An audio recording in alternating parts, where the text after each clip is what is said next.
Alright guys, so a little update on the Holley EFI install on the Turbo Mustang. Got everything else buttoned up.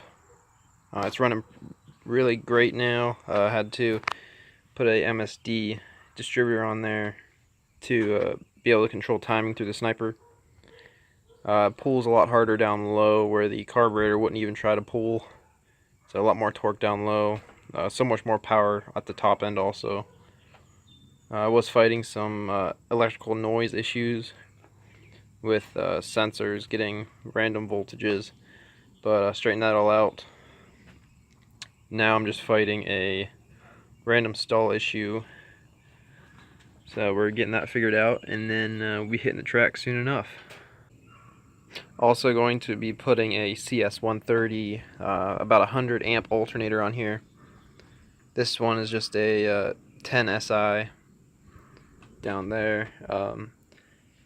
The CS130s I've heard create less electrical noise, which I'm not really sure where the stalling issue is coming from that I'm having, but that could help.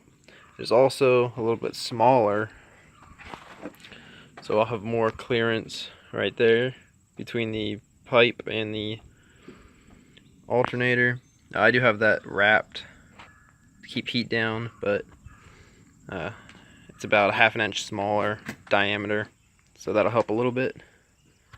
So that's where we're at, and stay tuned because we're going to get this baby to the track hopefully this summer.